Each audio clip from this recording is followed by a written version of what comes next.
अस्सलाम वालेकुम, welcome to sports flow. मैं हूं दानिश अनीस। पाकिस्तान और न्यूजीलैंड के दरमियान आज माउंट मौंगनूई में 5 T20 मैचेस की सीरीज़ का चौथा T20 इंटरनेशनल खेला जा रहा है, जिसमें पाकिस्तान की पोजीशन कुछ इतनी अच्छी है नहीं। आज पाकिस्तान ने एक बार फिर टॉस जीता और सरप्राइजिंगली न्यूजीलैंड को पहले बैटिंग करने की दावत दे दी गई। ये सरप्राइजिंग क्यों था, हम थोड़ी देर में आपके साथ शेयर करेंगे। अलबत्ता न्यूजीलैंड ने पहले बैट करते हुए एक बार फिर अग्रेशन का मुजाहरा किया। टिपिकली कीवी स्टाइल में उनके बैटर्स खेलते हुए नजर आए। बहुत तेज़ खेला, बहुत अग्रेशन का मुजाहरा किया, लेकिन टेक्निकल एबिलिटी फिर भी आपको नज़र आई। ऐसा नहीं था कि सिर्फ बैट चलाए जा रहे हों या फिर हर बॉल को ग्राउंड से बाहर पहुंचाने की कोशिश की जा रही हो।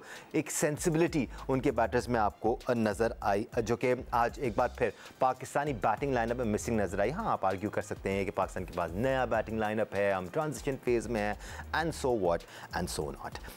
पाकिस्तान की इस वक्त पोजीशन ये है कि पाकिस्तान ने 8 विकेट्स गंवा दिए हैं और सिर्फ 69 रन पाकिस्तान ने इस वक्त बोर्ड पर लगाए हैं। पाकिस्तान के लिए इस वक्त अब्दुल समद और हारिस रऊफ क्रीज पर मौजूद हैं। पाकिस्तान की बैटिंग लाइनअप आज एक बार फिर बुरी तरह से फ्लॉप हुई। इस वक्त पाकिस्तान को 53 गेंदों पर 152 रन दरकार हैं, यानी कि ये मैच और ये सीरीज़ पाकिस्तान के हाथ से निकलता हुआ नज़र आ रहा है। सरप्राइजिंग क्यों था कि आज पाकिस्तान ने टॉस जीतकर पहले बॉलिंग करने का फैसला किया, इसलिए क्योंकि माउंट मौंगनूई पे अब तक कुल मिलाकर 14 मैचेस खेले गए, जिनमें से 10 मैचेस में पहले बैट करने वाली टीम को कामयाबी हासिल हुई है। सिर्फ एक बार ऐसा हुआ है कि वो टीम जिसने चेस किया जीता हो, और वो भी न्यूजीलैंड की टीम थी जो कि होम टीम थी। होम टीम वैसे on a general basis Mount Maunganui में अच्छा परफॉर्म करती आई है, यानी कि न्यूजीलैंड अपनी कंडीशन में अच्छा परफॉर्म करती आई है। बॉलर्स को मूवमेंट मिलती है, खासतौर पे कीवी बॉलर्स को बड़ी मूवमेंट मिल रही थी, पाकिस्तानी बॉलर्स को इतनी मूवमेंट मिल नहीं रही थी। क्या वजूहत हैं, पाकिस्तान की बैटिंग परफॉर्मेंस कैसी रही, पाकिस्तान की ओवरऑल परफॉर्मेंस कैसी रही? एक्सपर्ट ओपिनियन के लिए हमारे साथ मौजूद है पाकिस्तान के साबिक कप्तान और टेस्ट क्रिकेटर राशिद लतीफ़ साहब। टेस्ट क्रिकेटर सिकंदर बख्त ने ज्वाइन किया हुआ है और टेस्ट क्रिकेटर अहमद शहजाद भी हमारे साथ मौजूद हैं। राशिद लतीफ़ साहब, सरप्राइजिंग था आपके लिए भी कि पाकिस्तान ने आज टॉस जीत के पहले बॉलिंग करने का फैसला किया? जी बिल्कुल, आज थोड़ा सरप्राइज़ था क्योंकि पिछला मैच जीते हुए थे, तो इन्होंने यही सोचा कि हमारी यही टीम होनी चाहिए और टॉस जीत के फील्डिंग की। उसमें आउट करना ज़रूरी होता है। पिछले मैच में थोड़ा अच्छा खेले, हम लकी भी रहे कि साइफर्ट और फिन एलन आउट हो गए थे। ये डेंजरस प्लेयर हैं जो कि आज उन्होंने दिखाया, क्योंकि पावर प्ले में शायद उन्होंने 78 या 80 रन किए थे आज, जो कि बहुत ज़्यादा थे और कोई विकेट नहीं गिरी थी। शायद इस टीम में एक bowling all rounder, fast bowling all rounder या मीडियम पेस ऑलराउंडर कम लग रहा है। अगर आपके पास ऑप्शन होता दूसरी बॉलिंग करने का तो फिर आप स्पिनर से तो नहीं कराते। यहाँ पे स्विंग की डिग्री देखें, बहुत ज़्यादा लगी। और यहाँ पे हमेशा रात में, अगर आप जो बात कर रहे हैं आप प्रीवियस मैचेस की, 14 मैचेस में से 10 मैचेस पहले बैटिंग और बाकी 3 बारिश की वजह से नहीं हो पाए। बाकी जगह 75% जो आप जीते हैं वो पहली बैटिंग, तो आपको यूज़ करना चाहिए। लोकल डाटा जो होता है, लोकल टीम वहाँ पे ज़्यादा क्यों जीत रही है, ये मालूमात आपको, इंफॉर्मेशन आपको होनी चाहिए। शायद ये नहीं थी। और एक ऑलराउंडर मिसिंग है, तेज़ बॉलर, जिसकी वजह से शायद आपको स्पिनर्स पे बहुत ज़्यादा रिलाई कर रहे हैं। और आज ये भी देखा गया कि पावर प्ले में आपने स्पिनर्स को बहुत जल्दी लेके आ गए थे। खुशदिल ने 1 ओवर किया 12 रन और 1 ओवर किया अबरार ने 19 रन, 31 रन आपने कंसीड किए। बाद में स्पिनर की ज़रूरत पड़ी तो स्पिनर्स अवेलेबल नहीं थे, क्योंकि अबरार और शादाब ने बहुत अच्छी बॉल की। 11 से 15 ओवर में 23 रन बने, 3 विकेट गिरी हैं वहाँ पे और कोई बाउंड्री नहीं थी तकरीबन 36 बॉलों पे। तो वहाँ पे लेकिन शुरू में इतने रन कंसीड कर लिए, तो शायद वो एक गलती थी। और नया कप्तान है, नई चीज़ें हैं, तो उसमें आप कह सकते हैं ये मिस्टेक हो सकती हैं। लेकिन टॉस वाला जो मसला था, ये शायद ये हमें कॉस्ट कर गया। एब्सोल्युटली, ये 11 से 15 ओवर का स्टेज जिसका आप जिक्र कर रहे हैं साहब, ये अच्छा स्टेज था पाकिस्तान के लिए, क्योंकि पहले 10 ओवर में तो 134 रन लगा दिए थे उन्हें, जैसे जिसका आप इंडिकेशन भी दे रहे हैं। बट सिक्को भाई, ये जो डेटा है ना, ये इंपॉर्टेंट है जिसकी हम बात कर रहे हैं। हाँ, हमें बॉलिंग मसाइल, बैटिंग मसाइल सब पे बात करनी है, we have lots of time, हम इस पर ज़रूर बात करेंगे। कॉमेंटेटर्स भी इस पर बात कर रहे थे, they got to feel for Pakistan के हर ग्राउंड में यहाँ पर आपको कंडीशंस डिफरेंट मिलेंगी। किसी ग्राउंड पे आपको पहले खेलना ज़्यादा फायदेमंद साबित होता है, किसी ग्राउंड में आपको दूसरी बारी में बैटिंग लेना ज़्यादा फायदेमंद साबित होता है। इस ग्राउंड पे खास तौर पे जब आप अंडर लाइट्स खेल रहे होते हैं और आप दूसरी बैटिंग कर रहे होते हैं, तो बॉलिंग साइड को ज़्यादा मूवमेंट मिलता है। ये कमेंटेटर्स भी डिस्कस कर रहे थे। ये डेटा पाकिस्तान टीम के पास भी होना चाहिए था, ताकि फिर कैलकुलेटेड डिसीजन लिया जाता पहले बैटिंग करने का। मैं इस पे आता हूँ। सबसे पहले जो राशिद ने बात बोली कि टीम में एक ऑलराउंडर मिसिंग था, टीम के अंदर टीम में कमी महसूस हो रही है। टीम में प्रॉपर क्रिकेटर्स की कमी महसूस हुई। I am very sorry. मैं डे 1 से कहता आ रहा हूँ कि ये स्ट्रीट क्रिकेट है, स्ट्रीट क्रिकेट में और इंटरनेशनल क्रिकेट में फ़र्क है। अच्छा, अब ये तो वो बात हो गई। अब जो डेटा वाली बात हो रही है, ये वो डेटा है, ये तो 100% आपको ग्राउंड पे जाके देखना है। ये तो बहुत ही कॉमन सी चीज़ है कि आपने उसको क्लिक करते आपको हर चीज़ डिटेल्स आ जाती हैं, आप जाकर वहाँ पर किसी से बात भी कर सकते हैं। मगर जो मेरा एक्सपीरियंस है वो इन किस्म की चीज़ों का, जब मैं एनालिस्ट था और मेरा काम था ये डेटा प्रोवाइड करना, तो उस वक्त मेरे पास कौन कौन से प्लेयर नहीं थे। शोएब अख्तर थे, वसीम अकरम थे, वक्कार यूनुस थे, इंजमाम थे, यूसुफ थे, अफरीदी थे, यूसुफ यूनुस, पता नहीं कौन कौन था। इतने बड़े कोई नहीं देखता था। Nobody was interested कि जी वो देखें सुने, मुझे नहीं पता यहाँ पर क्या हाल है।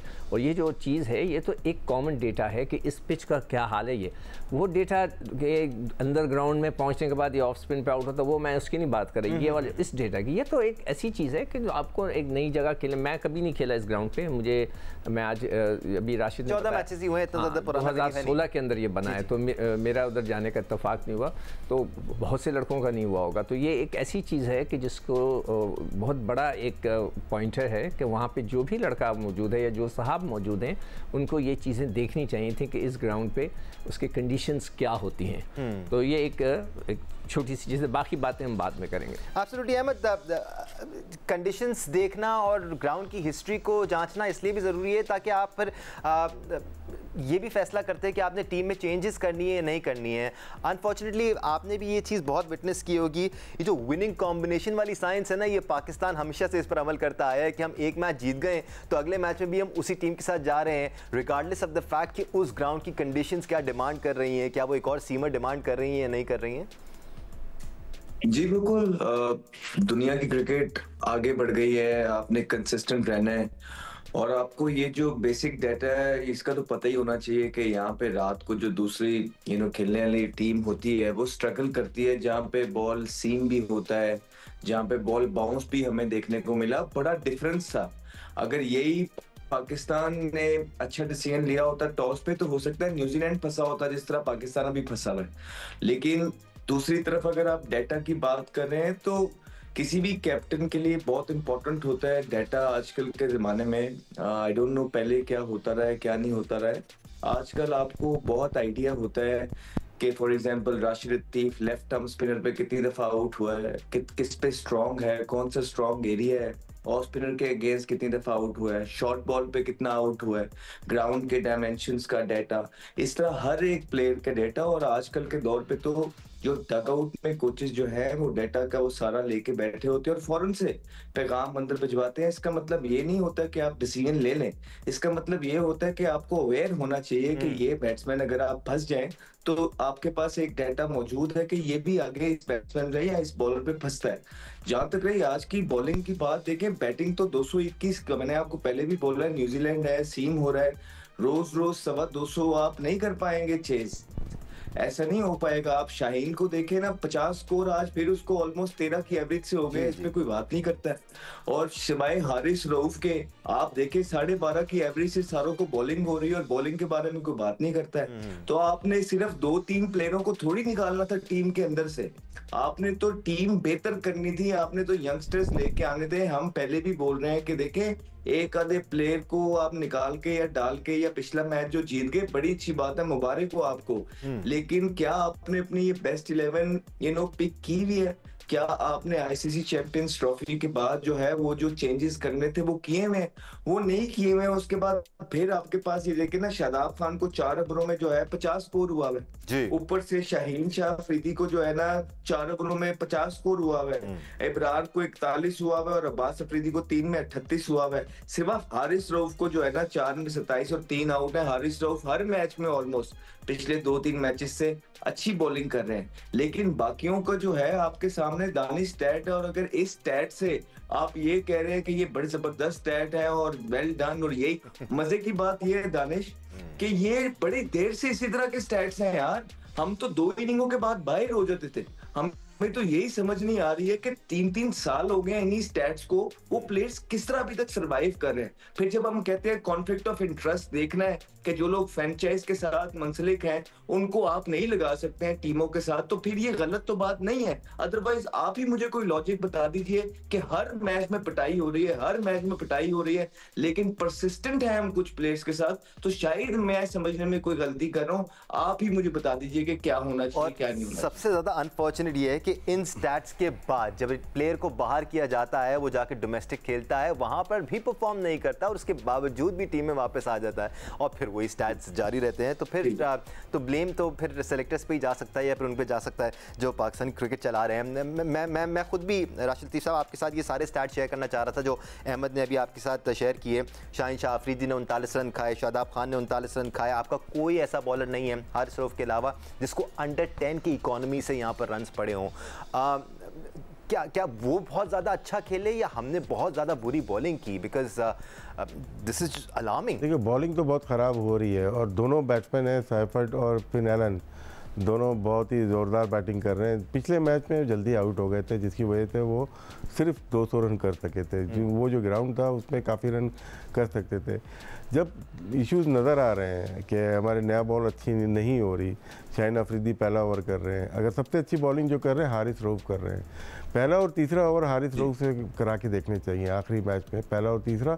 शादाब सीनियर बॉलर हैं हम, लेकिन खुशदिल शाह से दूसरा ओवर करवाते हैं और चौथा ओवर हम करवा देते हैं अबरार से कराते हैं। तो मेरे ख्याल से वो दायरे के बाहर क्यों आते हैं, ये क्वेश्चन मार्क है। और जैसी विकेट गिरती है राशिद लतीफ़ साहब, शादाब ओवर कराने आ जाते हैं वहाँ पर एक दो। तो हारिस तो सबसे प्राइम बॉलर है, वनडे में देख लें, T20 में जब टीम पे बुराई आती है ना तो वो उसको लीड करना चाहिए फ्रंट पे। नहीं मैं आज करता हूँ, नया बॉल मुझे दे दो।